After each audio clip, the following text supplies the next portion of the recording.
magician is just an actor. Just an actor playing the part of a magician.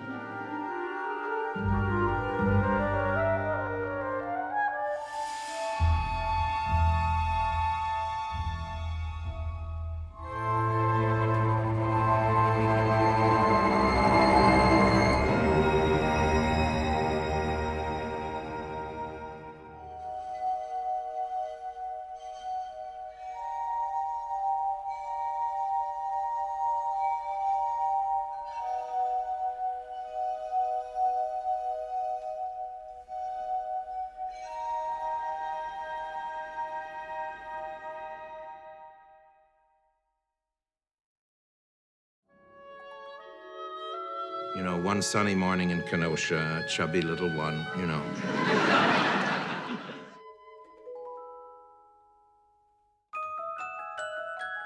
Wells's family background was complex.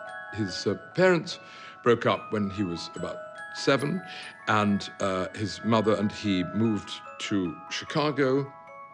She was something of a social reformer and a bit of a cultural figure, too. She used to take a long piece of cord, and she was such a dignified lady that if she would come to the street corner and say to a man, "Will you hold this, please?" and then go around to the other side of the street corner and find somebody else, "Would you hold this, please?" and then leave the 2 men holding the cord. You see? That was her idea of a fun thing to do. Very tall and handsome, and she was a great beauty. My father lived in Peking for quite a long time, and I spent 5 or 6 years there, or the greater part of those years. His father was a businessman who then went on to become an alcoholic, a gambler, and a womanizer. He was just a playboy. He inherited some money, and he spent it. And in the meantime, his mother had taken up with this Hungarian doctor, Maurice Bernstein, a sort of very slippery character. Controlling, wheedling, more emotionally blackmailing kind of a person. Mr. Bernstein. Yes, Mr. Kane. Mr. Carter, this is Mr. Bernstein. Mr. Bernstein. How do you Bernstein do? is my general manager, Mr. Carter. When his mother died, he was forced to make him his legal guardian. He was, from the earliest age, fawned on, identified as being remarkable and charming. His mother's position was that a child had to justify themselves in the room. You had to say something interesting, you had to do something extraordinary, otherwise you were exiled to the nursery. And Wells was not about to spend any time in the nursery. I played the violin and I played the piano, and there's nothing more hateful on earth than I was one of those. And my mother, who was a professional musician, died when I was 9, and I stopped playing immediately. As a kid, I was moved around everywhere. I have lots of homes, but I would like to have the one, but I don't. So I suppose it's Woodstock, Illinois, if it's anywhere. I went to school there for 4 years, and if I try to think of the home, it's that.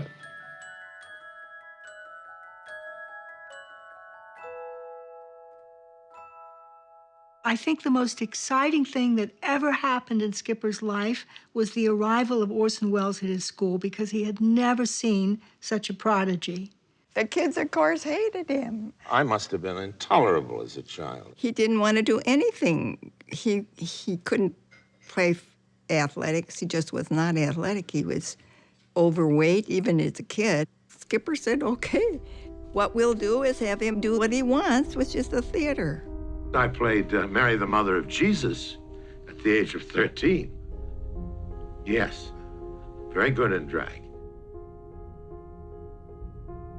He could talk about China. I think he'd been to China. He could talk about Shakespeare, which is my father's favorite author, and he could talk about the Bible.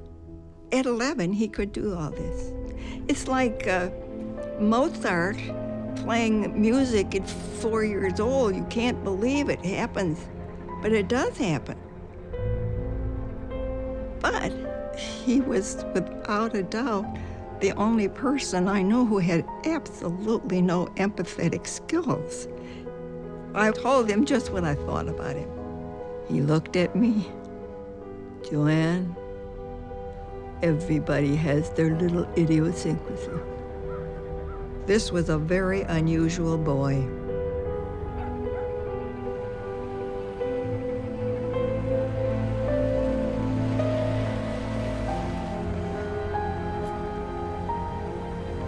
This is truly where Orson started his theatrical career. He was putting on Twelfth Night. He was putting on a variety of Shakespeare plays when he was a child. And he was Orson. There was a warmth that I think much of the world never experienced. So it is a pleasure that we here in the city of Woodstock dedicate this stage to an individual who got it all started. Even though he was a humble person. He made his American debut as a professional theater director upon the stage, now named in his honor, the Orson Welles stage. Feel his hand on my shoulder.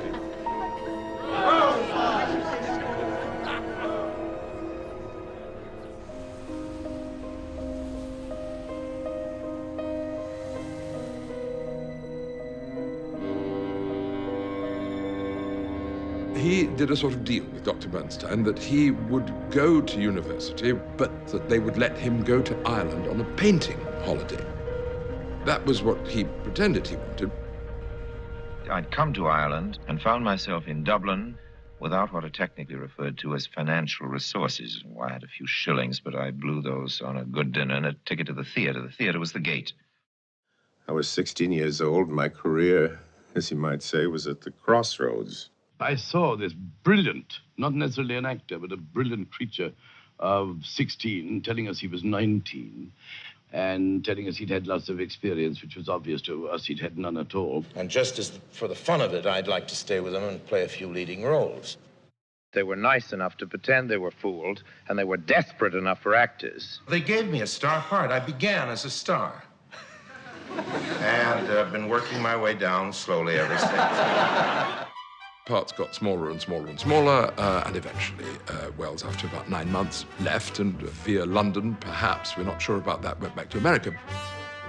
Went off again on another trip, and then he came back to Chicago and felt very much at a loose end. He came to the theater festival. That's the last time I knew him, in the theater festival. One of the students, he had a camera. And it just fascinated Orson. I'm sure this guy was not very knowledgeable. And Orson would tell him what he wanted. First, he'd say, we don't want it right here. We want you to sew it up. So they'd go this silly way up and down the stairs. It's not a film at all. It was a little joke one Sunday afternoon. We'd all seen either Buñuel or Cocteau or somebody's surrealist movie. We said, let's make one. And from 2 o'clock in the afternoon till 5, we shot some dumb stuff.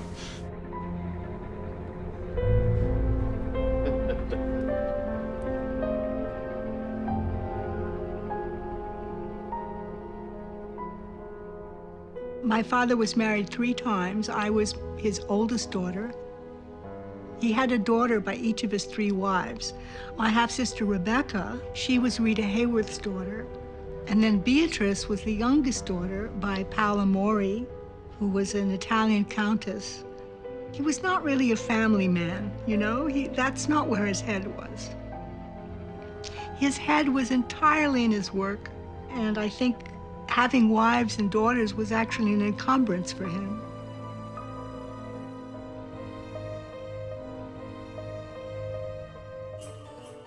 Wells had picked up a huge amount of knowledge about stagecraft, added to what he already knew. He plugged into the absolute latest developments in the theater, and that meant, above all, expressionism, a very now and aggressive form of theater. He brought, in one word, theatricality. He united the performance, the script, the music, the lights with John Houseman, who was Orson's partner at that time. John Houseman had great elegance, spoke beautifully. He had the one gray flannel suit at the time because nobody had any money. The Federal Theater was a theater created by the government, putting people to work throughout the country. Orson and Kaufman used it to their advantage to create a theater. The Negro Theater Unit of the Federal Theater Project produced a highly successful version of Shakespeare's immortal tragedy Macbeth. Tyrant, show thy face. Where's thy name?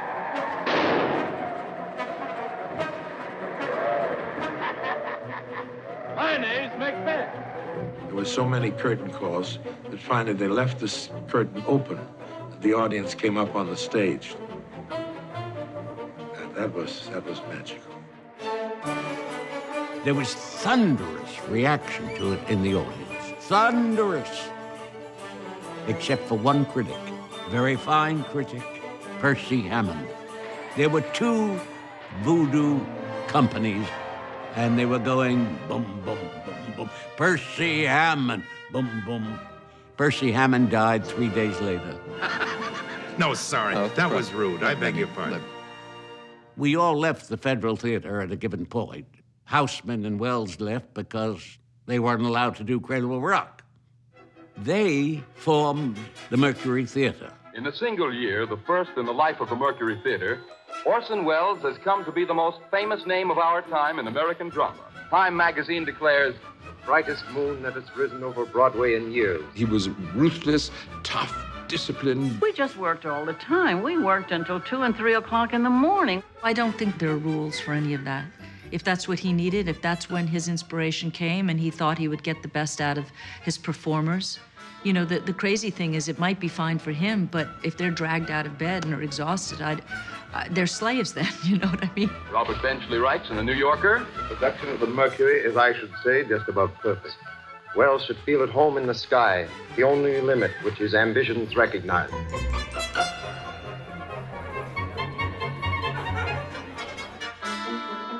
The play made absolutely no sense without the film.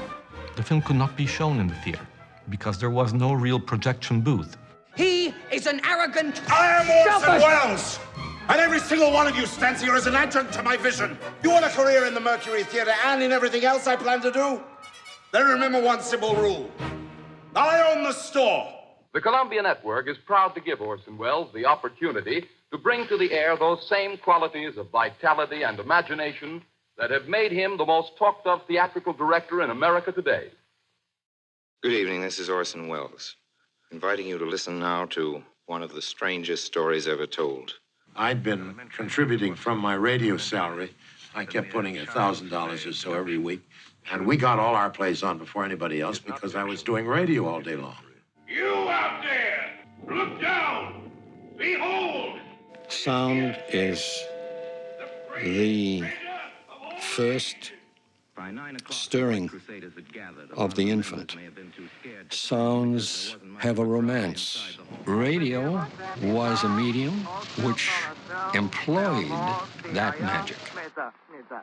I don't like that literature of yours going out all over the country with my town's postmark on it. I don't like it to be a return address for all that anti-Semitic garbage. He'd never rehearse. He'd walk in and they'd say, Chinaman, 85 years old. I'm sorry, sir, but my identity must be... I used to go by ambulance from one radio station to another because I discovered there was no law in New York that you had to be sick to travel in an ambulance. Shadow, why are you here? I anticipated your performance, Mr. Kent. How did the Shadow originate? Was it a show know. Before you took over the part? No, I was the original Lamont Kratz, as far as I know, but I wouldn't want you didn't write that. Oh, no, my God, I didn't even know how they came out.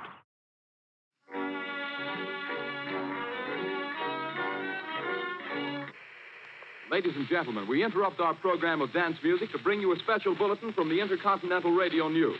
At 20 minutes before 8 Central Time, Professor Farrell of the Mount Genning Laboratory, Chicago, Illinois, reports observing several explosions of incandescent gas occurring at regular intervals on the planet Mars. A lot of people just accidentally tuned into the War of the Worlds while the Jack Benny commercial was on or something, and it freaked them out. It was the turning point in Wells's career. Something smacked the ground, knocked me clear out of my chair. Well, were you frightened, Mr. Welles? I reckon I was kind of riled. Were you aware the terror was going on throughout the nation? Oh, no, of course not. We did Dracula, and it seemed to me during Dracula I had high hopes that people would react as they do in a movie of that kind, and I don't know that they did. What scared them is very interesting. It was all done as news reports until that moment when the guy is describing this horrible monster. It's coming out. Oh, my God. Ah! Wait a minute. Something's happening. Some shape is rising out of the pit. And it went dead.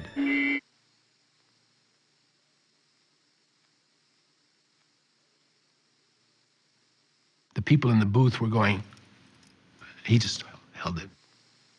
Ladies and gentlemen, due to circumstances beyond our control, we are unable to continue the broadcast from Grover's Mill.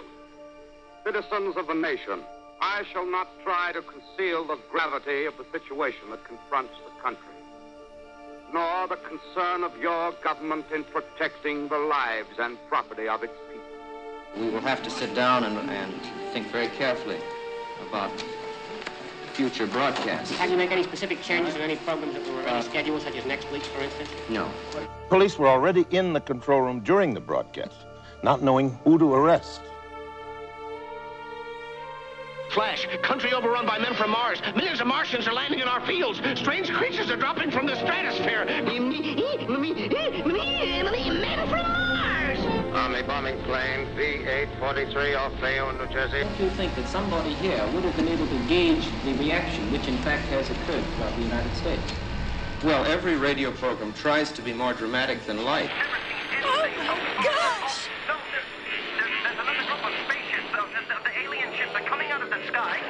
Despite his bravado all evening, Mr. Manuel panicked and bolted out of the car. He was so frightened by the reports of interplanetary invasion that he ran off, leaving Aunt Bee to contend with the slimy green monsters he expected to drop from the sky at any moment. When Mr. Manuel called her for a date the next week, she told my mother to tell him she couldn't see him anymore. She had married a Martian. I'm speaking from the roof of Broadcasting Building, New York City. The bells you hear are ringing to warn the people to evacuate the city as Martians approach. This is Orson Welles, ladies and gentlemen. Out of character, to assure you that the War of the Worlds has no further significance than as the holiday offering it was intended to be. Noise in crowds like New Year's Eve in city. In fact, we weren't as innocent as we meant to be when we did the Martian broadcast. We were fed up with the way in which everything that came over this new magic box, the radio, was being swallowed. That new machine was believed. I didn't go to jail. I went to Hollywood. He had established a celebrity that made Hollywood have an appetite for him.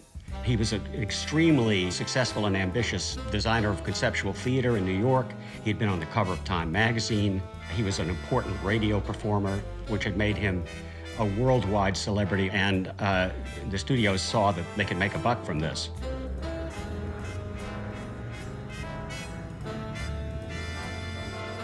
RKO wanted him, and he kept turning it down. And so every time he turned it down, the contract would get better, because he'd ask for something that this just wouldn't give him, and then they would give it to him. When you honestly didn't want to go, then the deals got better and better. In my case, I didn't want money. I wanted authority.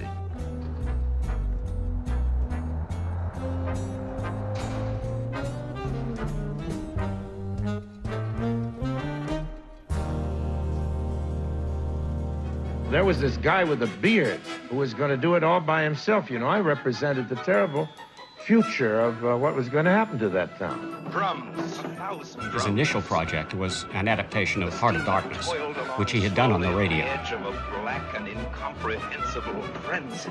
We were a bunch of 22, 23-year-old kids, really. And we had moved in and taken over this studio, and all these people were looking around wondering who the hell we were and what did we think we were going to be doing. We were not in a very strong financial situation at the time, and we thought this acquisition of Mr. Welles would have done it, but it didn't. He wanted to shoot the whole movie, more or less, from the perspective of Marlowe, the central character. So we didn't get a close-up of Welles until pretty late in the movie. There were no big movie stars until then, and people wanted to see Welles. And it was a film about blackness RKO tried to convince him just to hire ordinary extras in blackface in the background, but he wouldn't go with that. Not knowing anything about it, there was no basis for fear. In other words, if you're walking along the edge of a cliff and you don't know it's the edge of a cliff, you have perfect confidence.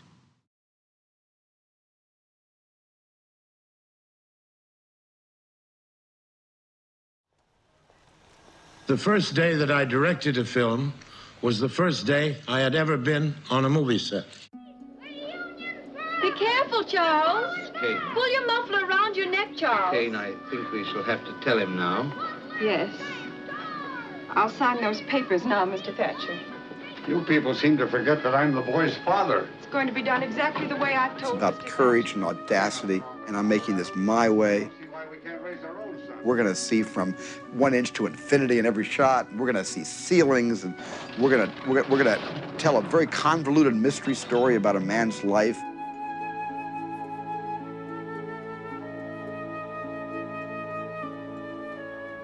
It is just one of the great movies ever made. I didn't know what you couldn't do. I didn't deliberately set out to invent anything. It just seemed to me, why not?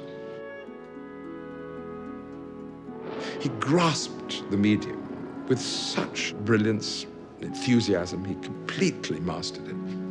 It's the first film of somebody who had never... Hope of being elected. Was intended consciously as a sort of social document, as an attack on the acquisitive society. But I didn't think that up and then try to find a story to match the idea. The picture was about William Randolph Hearst and 2 or 3 other newspaper barons. But the picture was also about Orson. You're a 24-year-old novice director. This is difficult material, maybe impossible. And old man Hearst is going to come down on us with all he's got.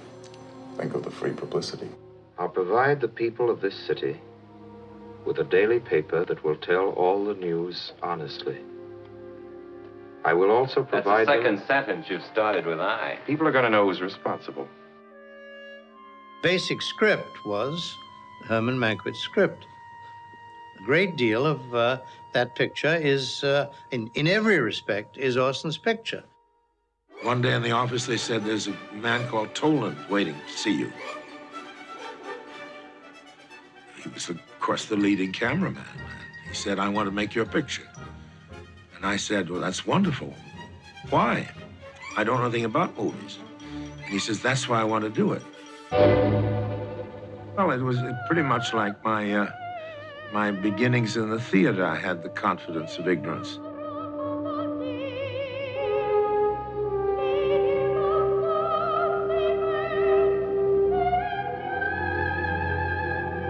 It contains the very best of cinematography, editing, lighting, performance, screenwriting. It's a quarry for filmmakers. It was obvious when you saw it was a great picture. But that doesn't always mean that it's going to do big money at the box office. A lot of the theater chains were afraid to book it because they're afraid their ads wouldn't run in the Hearst papers. I sometimes forget that you're all Jews. Apparently, quite a number of people forget, if they ever knew.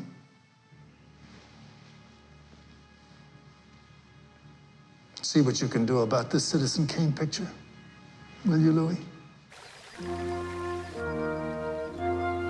Orson said he wanted to open in tents all across the country. Say, this is the picture they won't let you see.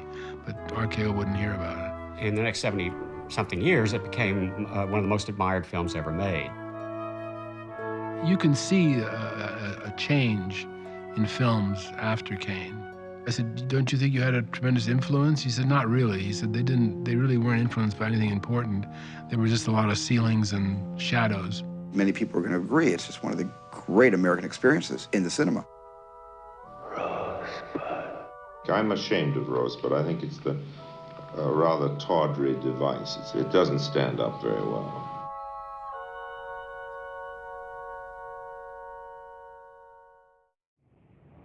Well, I've regretted early successes in many fields But I don't regret that in Kane because it was the only chance I ever had of that kind. I'm glad I had it at any time in my life. I was spoiled in a very strange way. I didn't know what was ahead of me.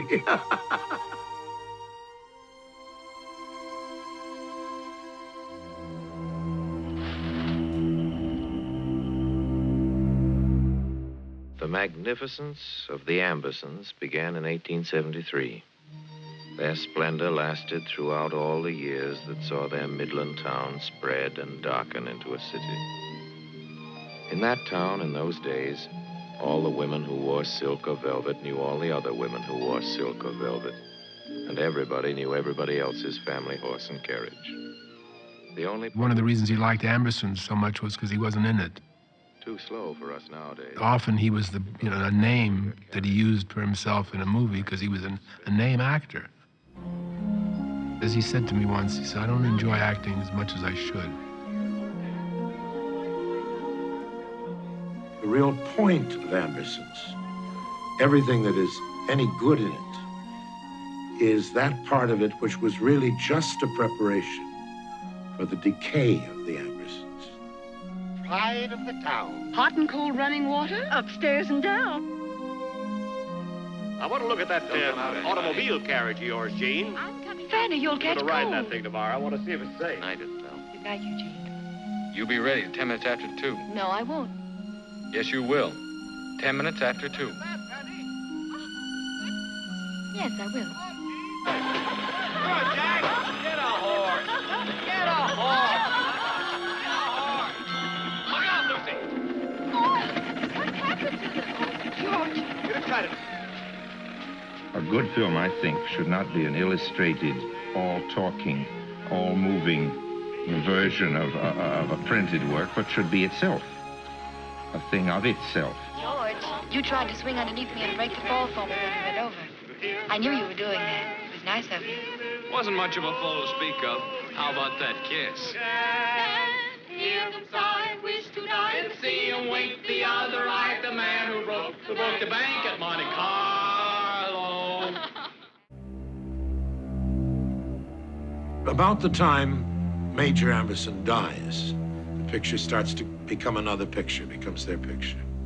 An actual plot was changed.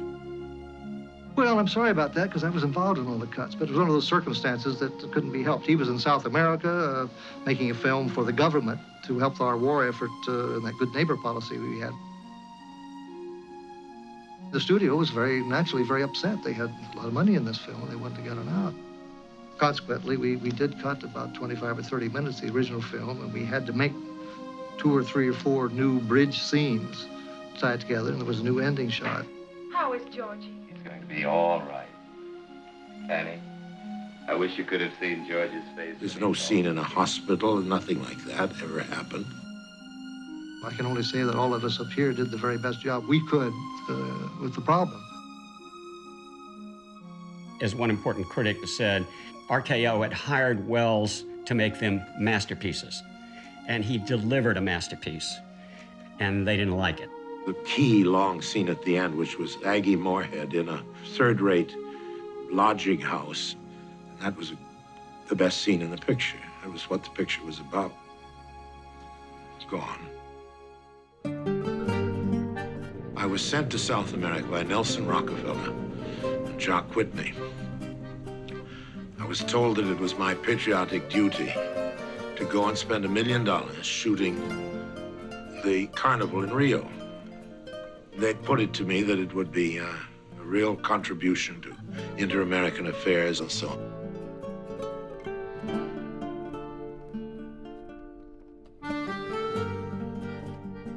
Anything that I've done in any medium, if it's ever been any good, has been my way, to quote the song.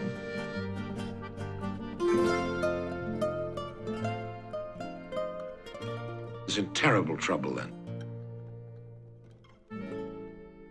In the meantime, RKO is now a new government, and they ask to see the rushes of what I'm doing in South America. And they see a lot of people, black people, and they made a great publicity point of the fact that I had gone to South America and thrown all this money away. RKO said, well, maybe we'd better stop this. So I was fired from RKO.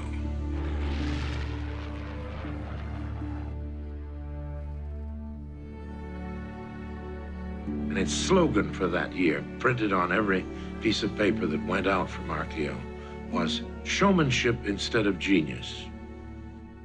I really wouldn't want to try to edge my way into an elevator that for geniuses only. Sometimes you get frustrated that people want to do things to your projects, in theater or film, because I've had both. And then you have to fight. And I'm sure Orson Welles had a lot of struggles, as we know, and lost battles, and hopefully won a few. He was a brilliant man. He had a lot to offer. He made 2 wonderful pictures, but he also went bad after the second picture. Horrendous. I mean, there are some who've committed suicide. An Italian waiter came and said to me in Italian, "Did you ever make a picture after Citizen Kane?" I didn't get a job as director for years afterwards. So then I did Jane Eyre.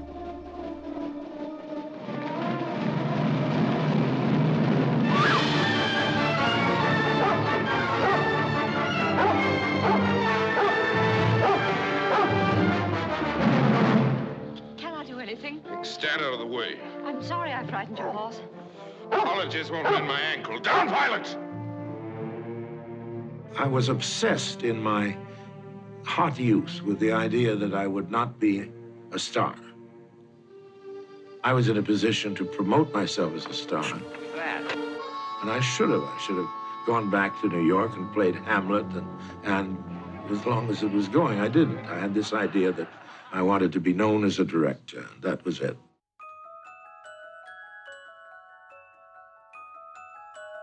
Next picture I did do was The Stranger. And I did that to show people that I didn't glow in the dark, that I could say action and cut just like all the other fellows.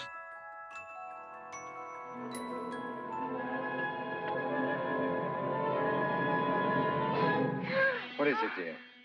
When you grew up in that era, you saw movies for the junk that they were. Nobody took them seriously. You become part of the crime. But I'm already a part of it. Because I'm a part of you. And I know that people dislike it, but I just love his love of using the medium for all of its tricks and playing with them. This is what a studio movie could be. It was supposed to be a hammy performance. It wasn't unconsciously, so that's all I can say on my behalf. They cut that one up, too. Welles was an ideological challenge to Hollywood. He was simply not a Hollywood filmmaker. None of his pictures really received wide distribution except for The Stranger, which was the only picture of his that made any money. It's not an accident that it comes in a can. They welcomed the adventure in the 19th century much more than they do today. My kind of fellow's the real outsider.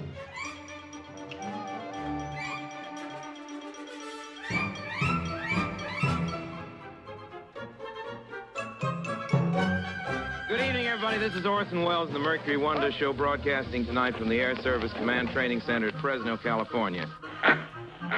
Last week, an American president fell in the midst of battle.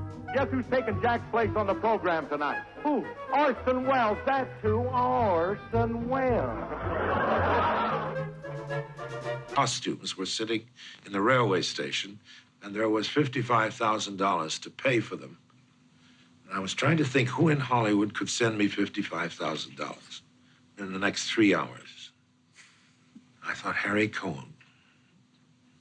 Only one with the courage to do it. I called him up. I said, I've got the greatest story you've ever read. And I turned the paperback around that the girl in the box office was reading. It was called The Man I Killed. And I says, it's called The Man I Killed, written by such and such, a paperback. Buy it. I said, you get me $55,000 to Boston. And I will make it for you if you'll send me $47,000 in 2 hours. 55,000 came. Wells always liked to pretend that he had absolutely no idea that Harry Cohn had asked him to make a movie with Rita Hayworth. He had no idea what to do. The stage door keeper of the theater that he was working in when he was doing Around the World happened to be reading a book called The Lady from Shanghai. It's called something or other. It wasn't Lady from Shanghai then. Sometimes he told the story one way, and sometimes he'd tell it another way. It's all nonsense. Maybe that comes from one of those foreign language interviews where I pretend I understand the question and say, yes, you know? Signor Wells, sappiamo che lei non ama molto le interviste, soprattutto durante i festival. No, non è per questo. Sì. Io sono un idiota per le risposte, questo è il problema. We're bringing together for the first time on the air one of Hollywood's best-known married couples, Rita Hayworth and Orson Welles. I had divorced from Rita. She came to me and said, I want to make your picture. Wells would say anything at any time if it sounded good at the moment. And he often admitted to that himself. Harry sent for me and said, I want you to do that with Rita, for her sake. I was lucky enough to be with her longer than any of the other men in her life. She is a dear person, and she was a wonderful wife and an extraordinary girl in every way.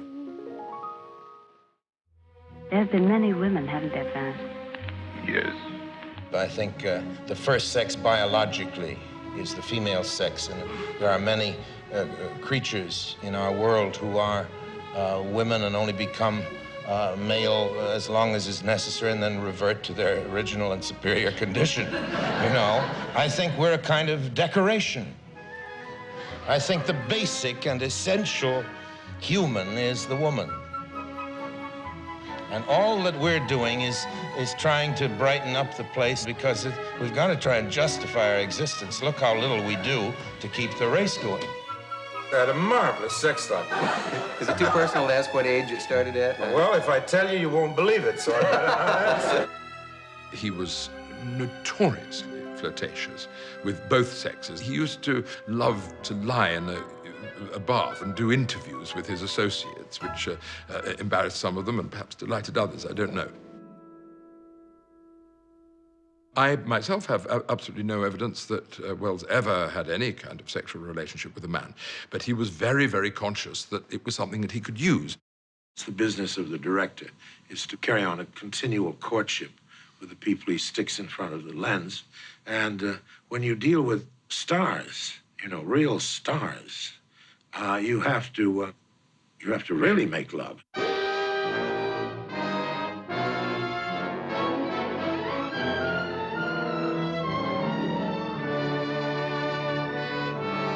Personally, I don't like a girlfriend to have a husband. If she'll fool a husband, I figure she'll fool me. George. Even though this is a more conventional thriller with a movie star at the heart of it, the film is much more surrealistic, much more strange, and all the more strange because when the studio doctored it, they put into it these big close-ups of Rita Hayworth, and they add to the surreal quality of the film.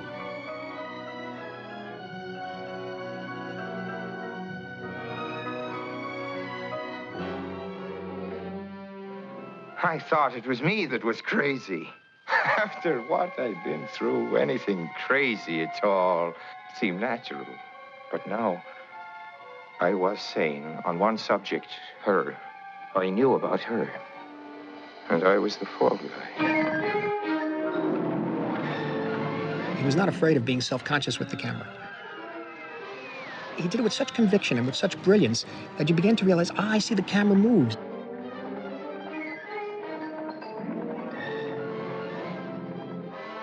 Bewildering, astonishing things are happening all the time, building up to the great mirror maze at the end.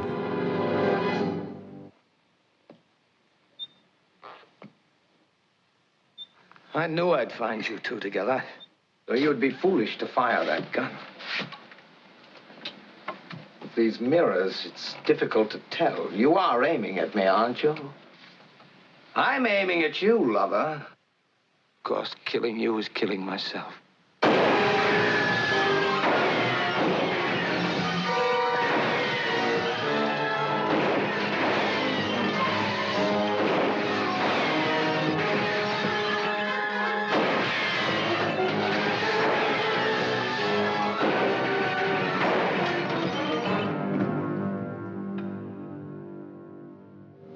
Michael. Come back here. Michael. Please. And this is one of the great mysteries. Why this extraordinarily smart guy was outwitted by so much less remarkable and intelligent people so often. Money.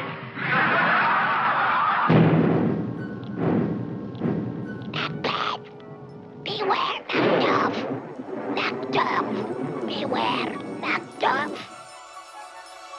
I don't know what I haven't done about this play, except do it as well as I'd like to, but it's a great feeling to be dealing with material which is better than yourself.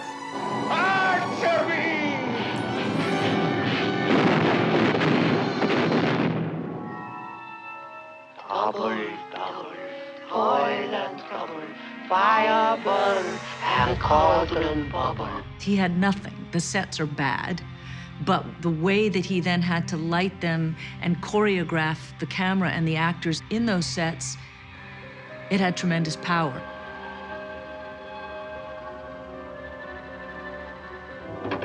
Which of you have done this?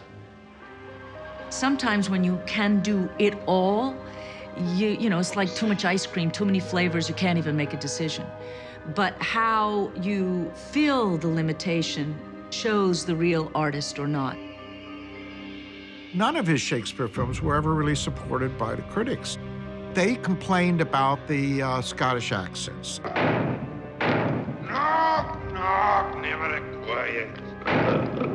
The plague of these pickles. He had to do all these changes in the soundtrack and cut Macbeth, but he was the one who did the cutting.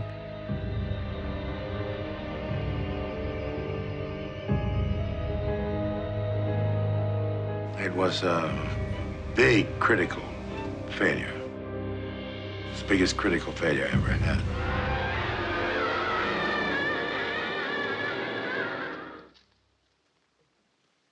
What is that noise?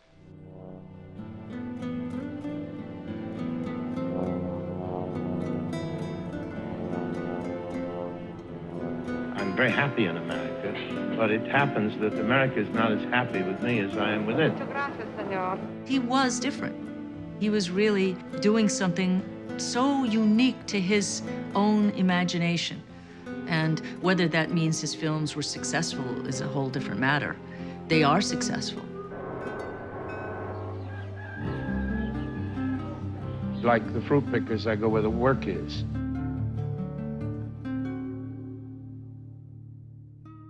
I don't think of myself as an exile at all. In fact, I've spent most of my life not quite unpacked. One of the things that had driven him away was the McCarthyite period. He was very messed up by what was going on in America politically. He had been a real progressive, you know, and he was horrified. He was never a communist, but the FBI was following him since Citizen Kane, when Hearst was a friend of Hoover. I've been investigated over and over again. It's one of our favorite indoor and outdoor sports.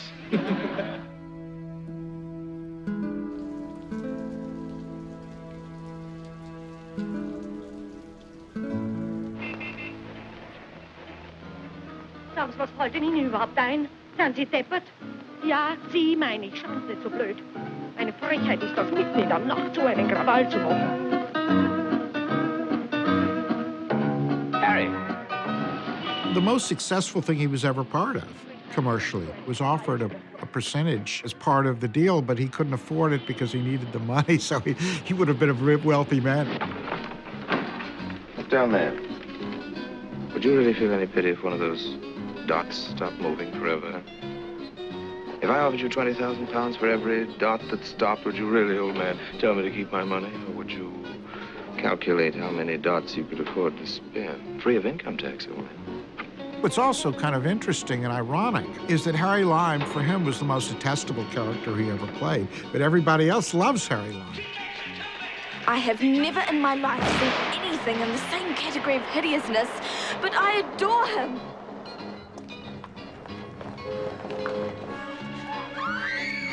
Don't be so gloomy. After all, it's not that awful. But what the fella said, In Italy, for 30 years under the Borgias, they had warfare, terror, murder, and bloodshed, but they produced Michelangelo, Leonardo da Vinci, and the Renaissance. In Switzerland, they had brotherly love. They had 500 years of democracy and peace, and what did that produce? The cuckoo clock. So long, Holly. A great many of us have been in Europe during these last years. It's been a kind of frontier for us in films. It's a more anarchistic and freer atmosphere. A lot of people, I think, conceptually like the idea of change, but they don't want things to change. But Welles' impatience was about that change, and his interest in the Scottsboro Boys case and early civil rights. Speaking out, which you can only do if you were independent. My own loyalty is greater to the idea of myself as a member of the human family than it is as a member of any profession. I don't take art as seriously as politics. One of the great things about Welles as a filmmaker is him capturing the periods of whatever he was making the film, the paranoia of what was going on in America. It's really reflected in Othello. Black Othello, the outsider, the mercenary, the foreigner, must feel a certain insecurity when he contemplates this curious conquest of his, the senator's daughter who fled from her palace in the dead of night to marry a black man. It's partly a kind of an atmosphere and a mood, but it's like a horror film. C'était le contraire de l'ennui. C'était très, très excitant parce qu'on savait qu'on faisait quelque chose de tout à fait exceptionnel et hors du commun. They said anything? I know not what he... What? Lie.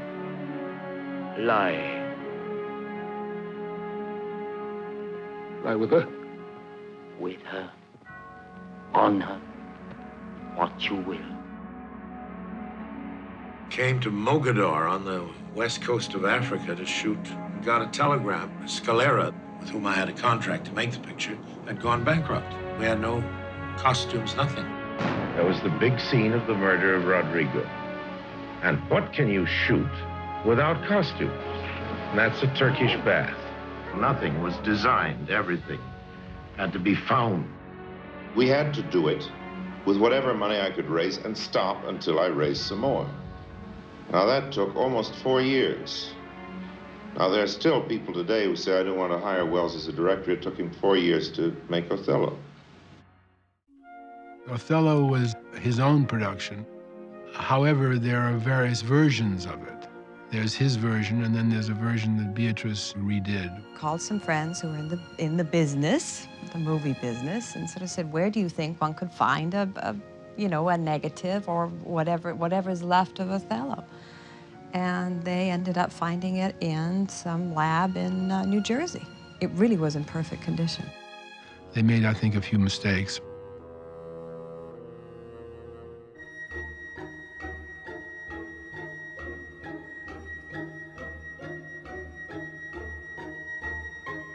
In June of 1955, he finally got round to nailing Moby Dick. Of course, he'd appeared in John Huston's movie of it. He staged what he called Moby Dick Rehearsed here. It only ran for 3.5 weeks, but I think it's one of the landmarks in British theatre of the 1950s, and it's certainly a great landmark in Welles's own life.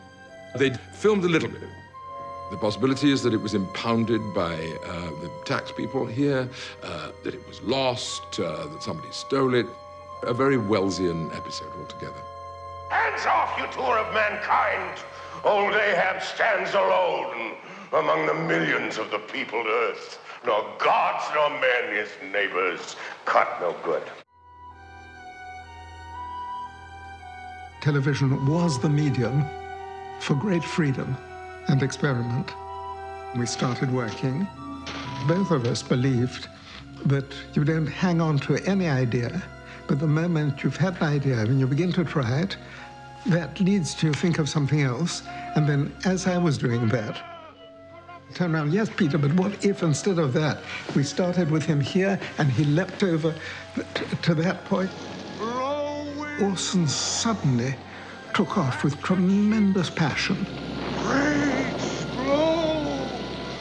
Cataracts and hurricanes. One thing one can be sure is that there wasn't before him an Orson, and there'll never be a second.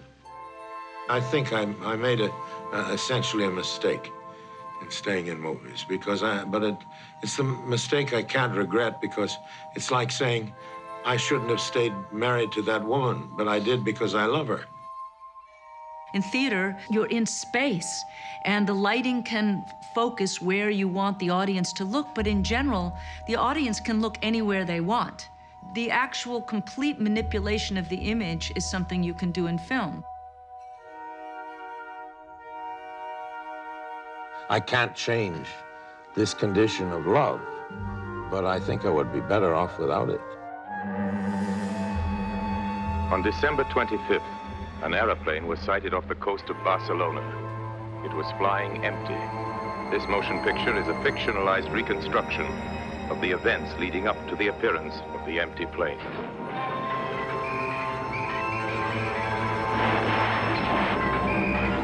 Rocco was talking to you. What was it? He said it was just a name. He was dying. What name was it? Arcadis. It's a story about a high financier, a man of many countries and 3 passports. In the morning, I think it's splendid. In the evening, I wonder. How much obligation do you feel to a mass audience? I would love to have a mass audience. I knew what I wanted. That's the difference between us. Did my poverty help my creativity? No.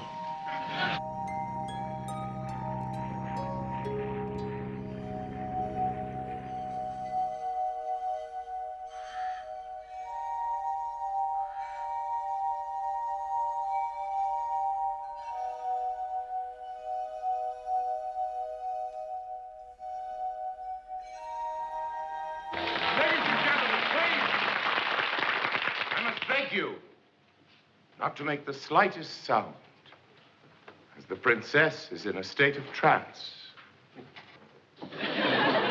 Orson really, it seems to me, just wants to work. But at the same time, there is something in him that drives him to alienate.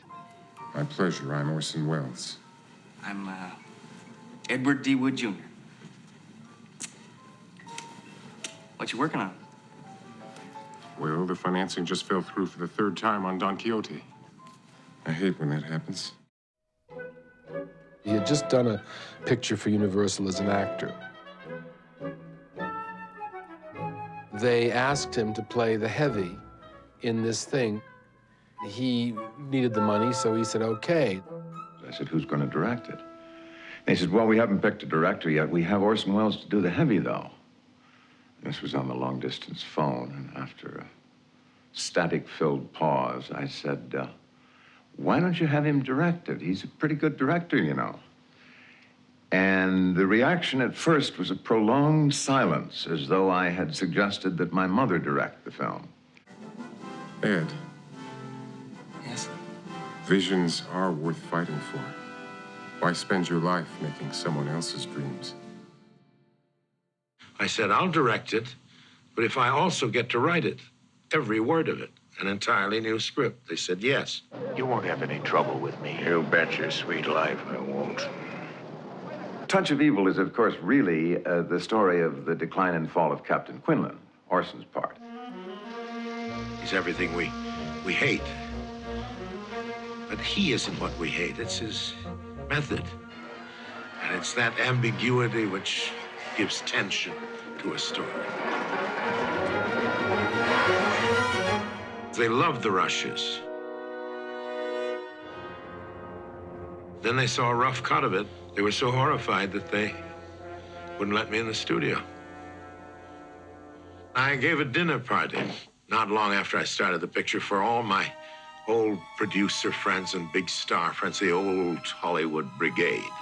I was a little late, so they were all there having their drinks on. I came in order to arrive in time in my makeup and costume. And they all said, how are you, Orson? You're looking great.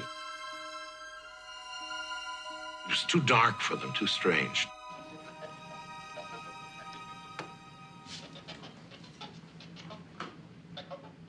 Welles had been fired off the film, kicked off the lot. He wrote this 58-page memo about what should happen to the movie. And pretty much Universal at the time took the memo and tossed it. It's not like with Magnificent Ambersons, as if we found a missing last reel, but the film became more itself. Orson, above everything else, was a master filmmaker and knew exactly how to make a film, as it turned out, from beyond the grave.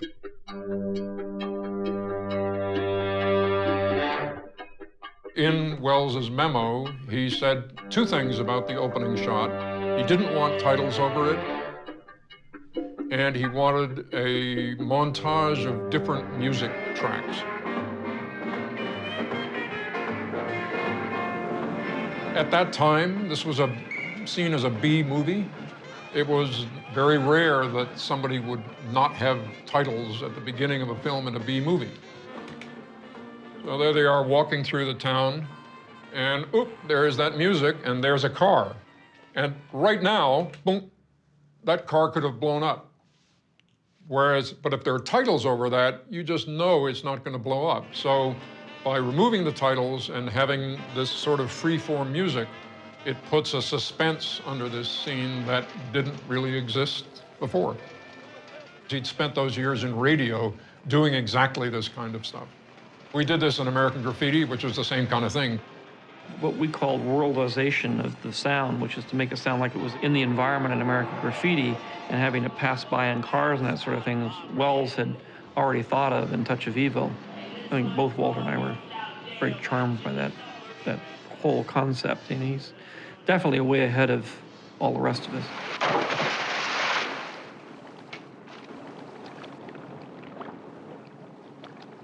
Well, Hank was a great detective, all right. And a lousy cop. Is that all you have to say for him? He was some kind of a man. What does it matter what you say about people?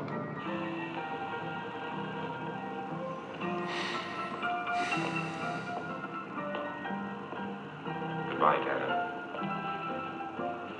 Adios. Adios. Wow, huh? Yeah, you know, Welles didn't even want to do this movie. But, you know, sometimes you do your best work when you got a gun to your head. I do think working for posterity is vulgar. Je pense vraiment que travailler pour la postérité, c'est vulgaire. Because posterity is just as big a whore as the present. Filmmakers of today can do what they do because Orson did it. Every art form that I know has somebody who blazed new trails, and their influence starts being felt about a generation later. Plato told us that we should know ourselves, and the object of every artist, good, bad, or indifferent, is a lifelong inquiry into that subject, and his work is testimony to that effort. But I'm in no position to sum myself up. It's a peculiar thing. When you have an artist who works so outside the box, not everybody gets it at the time. Do you know that I always liked Hollywood very much? It just wasn't reciprocated.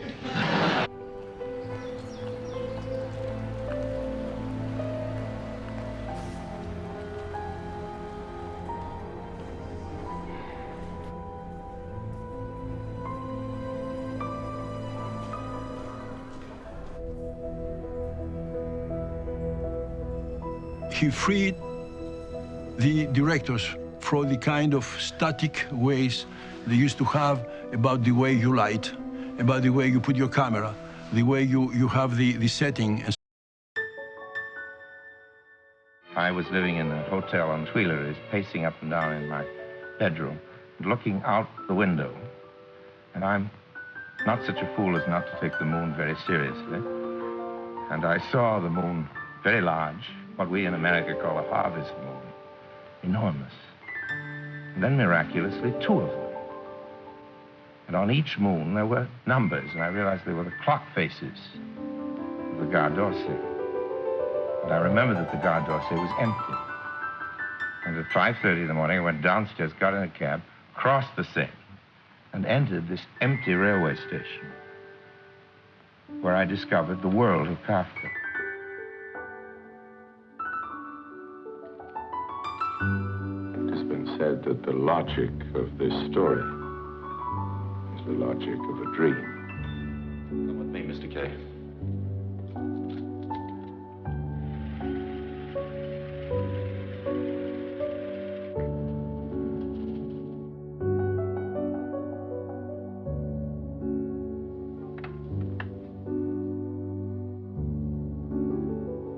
Orson's view of Joseph Kay was that far from being the innocent victim of bureaucracy that Kafka had written, but in Orson's version, and I can hear him saying, I can hear his thundering voice, he's guilty as hell.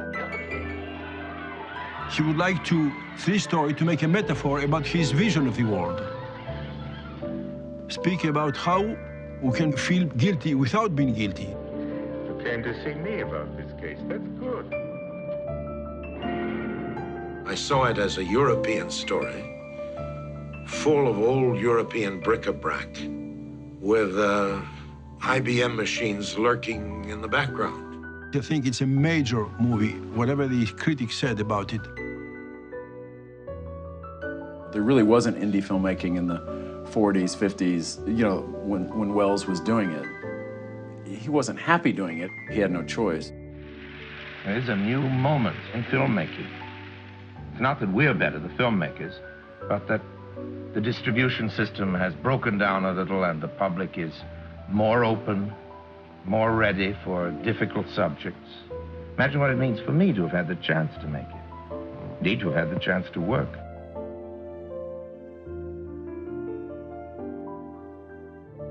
He was an unbeatable man. You couldn't, you know, if something didn't work, he said, okay, let's move forward. And he would do another thing and another thing. There was no way of stopping him. I said once to him, my God, you looked wonderful in Jane Eyre. That's the first time I saw him. And he said, yeah, but you should see the corset I had. We are on the Dalmatian coast, on the Adriatic. Down there is a small place called Primošten, where we shot Dead Reckoning, later entitled The Deep, with Lawrence Harvey, Jean Moreau, Orson Welles, myself. Jean Moreau, I was a pretty girl when I was young. No woman ever looked at me like this. He said, Jean, I don't want to be rude, but you're not the age of playing a young bride. Look, I don't care what these people are going to think of me. I am not in the movie business. I'm 72 years old. I want to have a farm. I dream of chickens, literally, and have a donkey and the dogs and so on. So I'm going to tell anything that comes into my mind. I was in the elevator, and Polanski stepped in.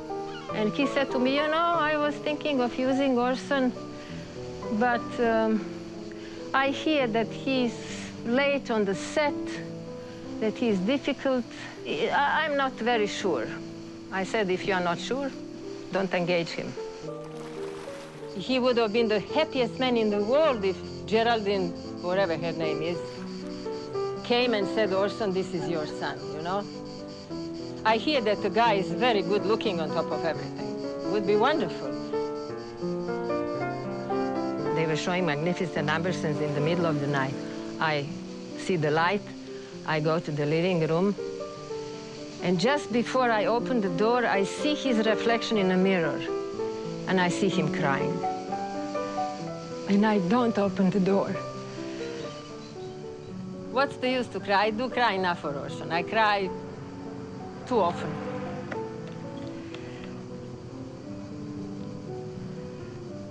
But I also smile because I'm so happy that I have known him. I think man is a crazy animal. I think we're also marvelous people, divine in our potentialities. You see, there you are. You can say anything with passion and get a hand.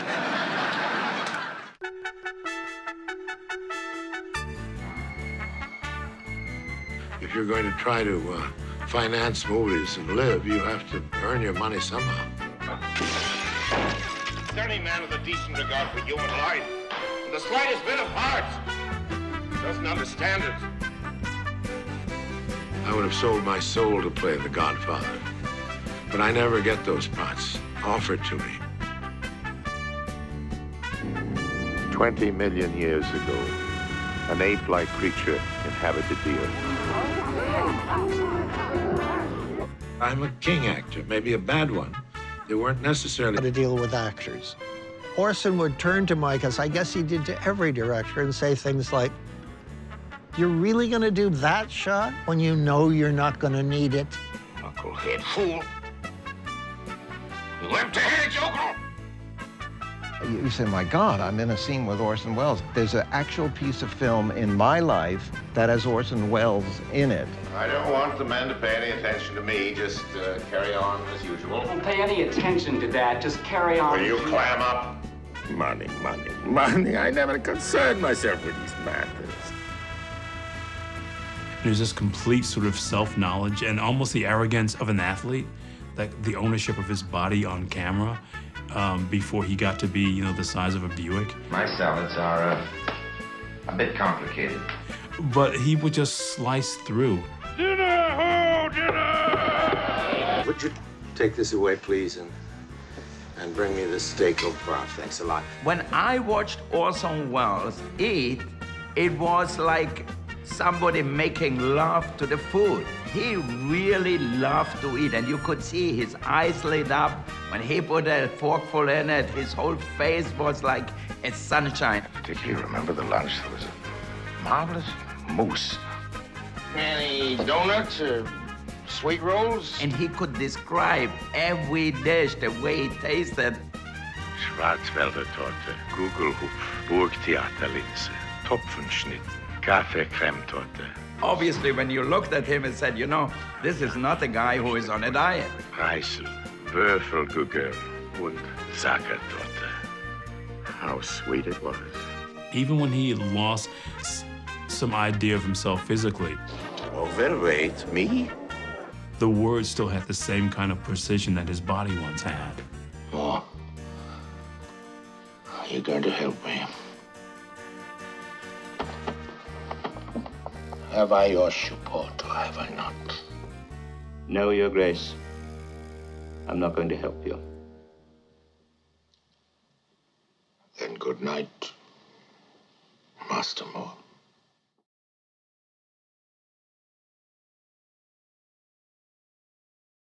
You have to wait quite a long time before Welles makes his masterpiece, which, in my view, and the view of many other people, is Falstaff, The Chimes of Midnight, which is, to me, one of the great, great achievements of filmmaking in the 20th century. Falstaff! Good night! Now comes in the sweetest morsel of the night, and we must dance. I saw it 3 times in a row in one night because I thought I might never see it again. So you had intellectuals from the University of Chicago and you had winos off the street, and they all loved the film. This chair shall be this state, this cushion, my crown.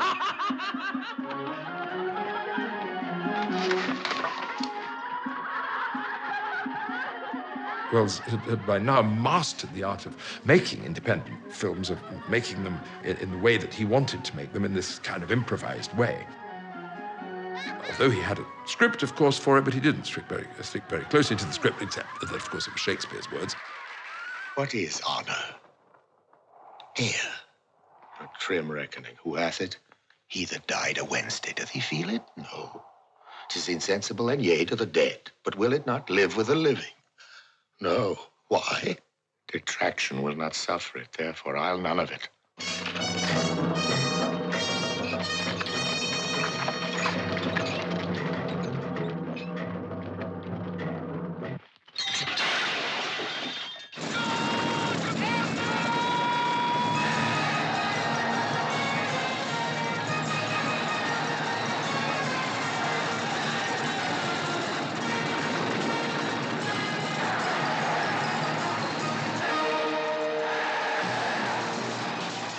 Violence always has been part of our story. It is, you know, I've seen it in my own lifetime long before this period, and we certainly read about it in history. That's the way we won the country and stole it away from the Indians and all the rest of it.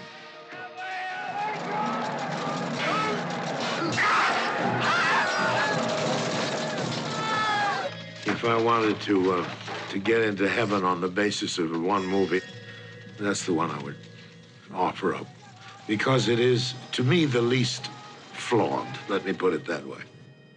I banish thee on pain of death, as I have done the rest of my misleaders, not to come near our person by 10 miles. Chimes at Midnight is true through and through and through, and is profound and is moving and contains an absolute essence of Shakespeare and an absolute essence of Orson Welles. Falstaff? Falstaff is dead.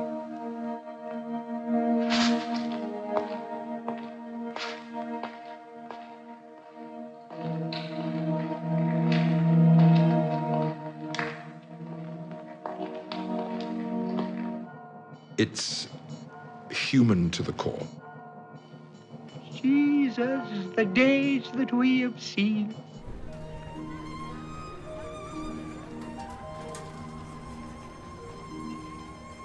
The Munich Film Museum is part of the Municipal Museum.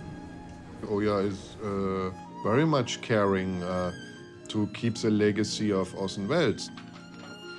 All the material Orson had was shipped to Munich.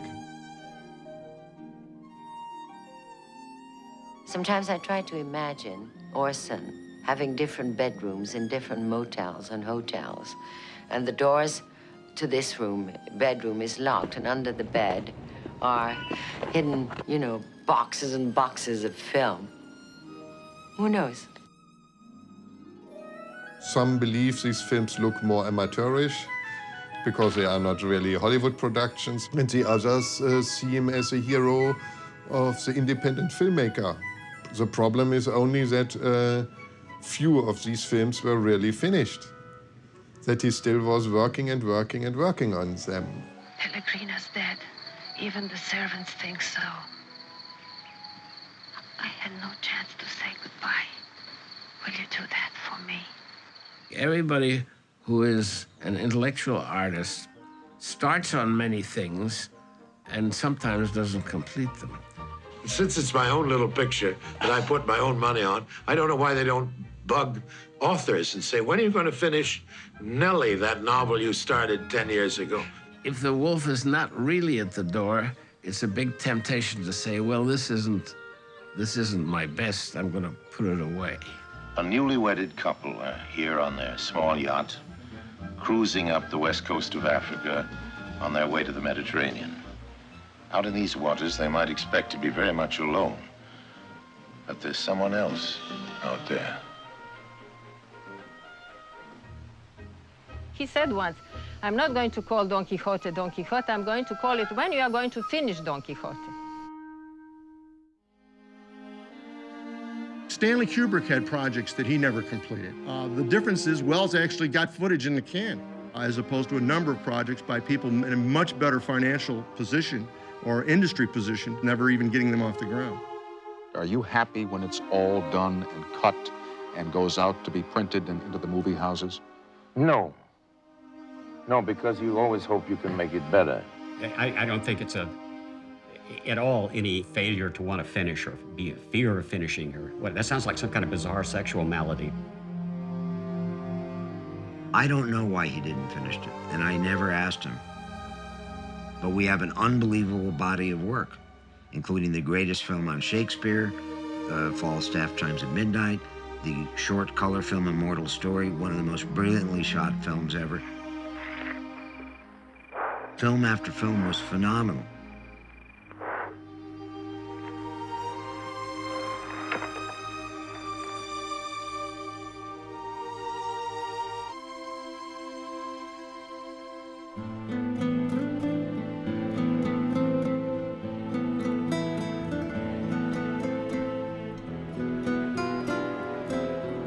Studios had lost interest in him, and he could put together his projects in a more European way, financially, getting bits of money from here and there. So it was comfortable for him to be in Europe during that time.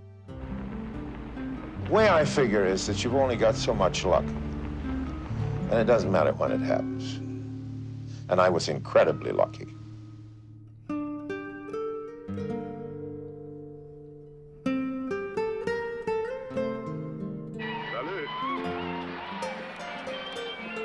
So the central figure in this story is a fellow with, you know, that can hardly see through the bush of the hair on his chest.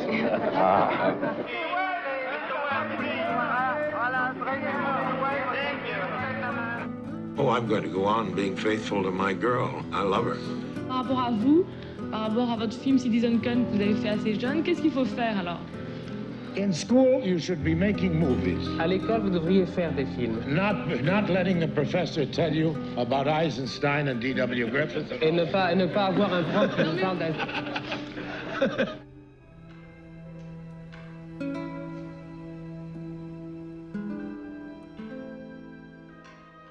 Up to that time, it was the seamless film, in a way. The hidden camera, the camera that you couldn't tell was there. So Welles was the one to really open up the Pandora's box. In a funny way, I guess, picking up where silent films left off.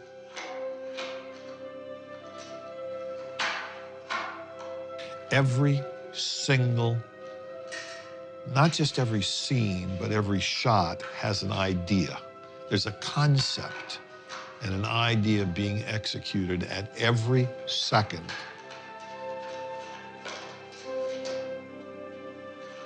Welles stands kind of above everybody's work. I think every filmmaker has some relation with Welles, if nothing else. You know, he created the air we breathe in that regard, you know. He's sort of the patron saint of indie filmmakers.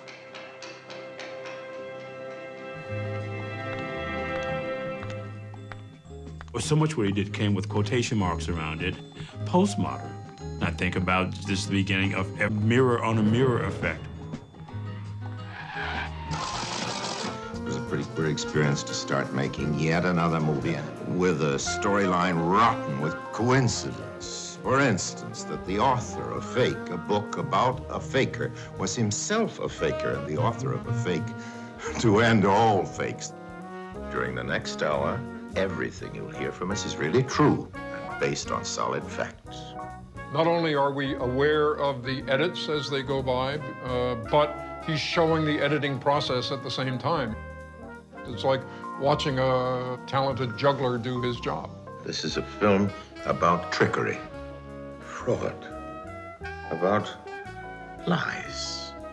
Tell it by the fireside or in the marketplace or in a movie. Editing is cinema in a certain sense. Because everything is broken into bits, you can have a great deal of invention. I did promise that for 1 hour, I'd tell you only the truth. That hour, ladies and gentlemen, is over. For the past 17 minutes, I've been lying my head off.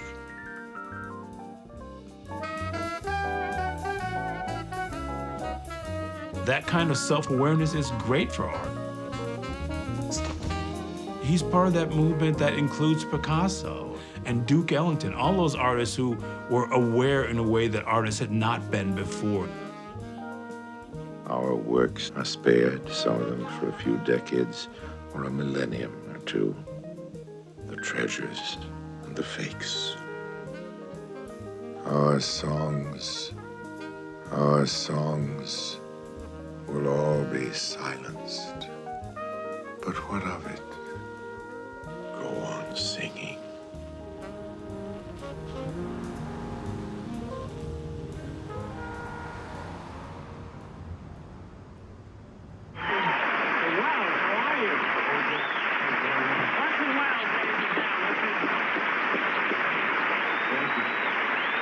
Thank you very much. Thank you. Thank you all very much. I don't believe this. This is... Who is that? That's our director, Mr. Welles. That is a director? Yeah. What? I'm on my mark. Yes, always. Move your camera.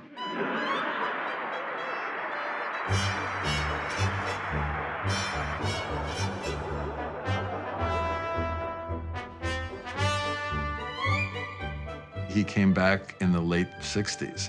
Films were beginning to be made in a different kind of a way. The money guys didn't trust him, and they had good reason not to trust him. It doesn't matter how great the material is. Ultimately, it has to It has to pay off for somebody.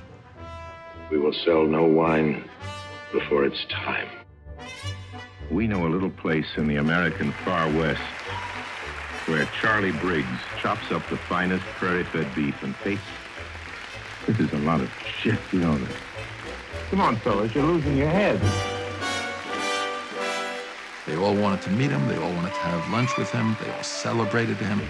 And then somehow, you know, this man is not going to be predictable. Here's a scene from one film that Orson is just finishing called The Other Side of the Wind. I must say it's a fascinating scene. It's about a celebration in honor of a famous movie director who is not Orson. I get a phone call. Orson wants you to do his picture. I said, Orson Welles, I don't know Orson Welles. He doesn't know me. I mean, I know Citizen Kane is probably the best picture ever made. But why? Are you fucking around with me? I knocked at the door, and I figure some lackey is going to open the door. The door opens, and it's...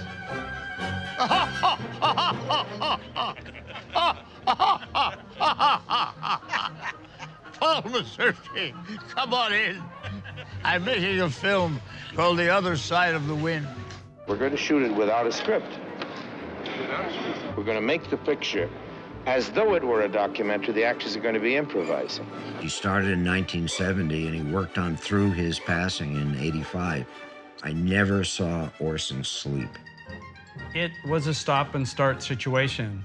It seemed to me that every time Orson got a little bit of money, he would bring the cast back and start shooting again. I'm still confused about the area of the magician as director. This is crap. This is intellectual bullshit. When I tell you that my partner is the brother-in-law of the late Shah of Iran, you will understand why we're having a little legal difficulty. He owes me $25. I sort of felt that we would just keep making the movie until he died.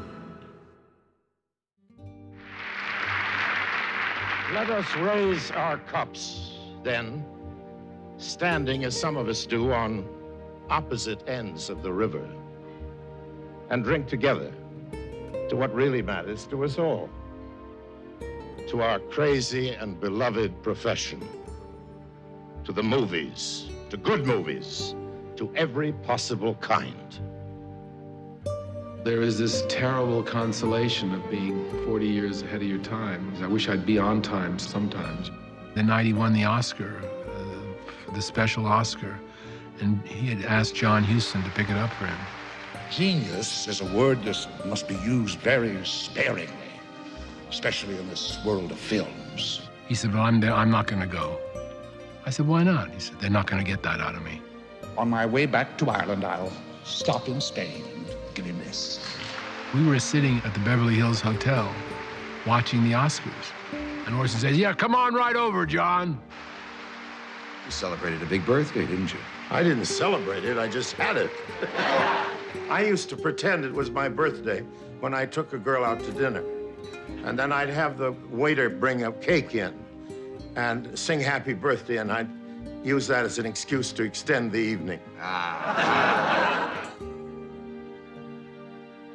have a sentimental inclination toward hope. I believe in bravery. Worship it. To me, Orson is so much like a destitute king. On this earth, there's no kingdom that is good enough for Orson Welles. But you feel wonderful, don't you? Oh, sure. As it must to all men, death came to Orson Welles. That, a paraphrase borrowed from his own film, Citizen Kane. Orson Welles told me about a lunch he had recently with director-producer Steven Spielberg, who had just purchased the famous Rosebud sled from Citizen Kane for $45,000. But I said we burnt the sleds.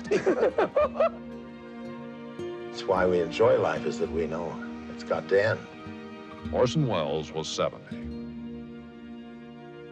Beatrice, she and her mother, Paula, were arranging a funeral in Los Angeles. And I was really devastated by the place where it was held, which was like a horrible motel room. Nothing had been done, I felt, to truly honor my father. He didn't want to be cremated.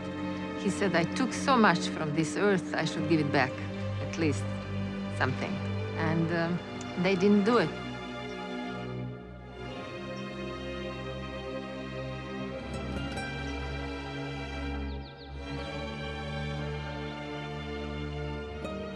I would like to do something which would leave at least the art form concerned or the profession better for my having done it. To use this medium for something except entertaining. I'd like to have been more useful in the world, and I hope I can be. It's, you finally get to a point where art for art's sake doesn't seem a good enough flag to be marching under sometimes. What's a better flag? Well, you've got to believe in something bigger than yourself.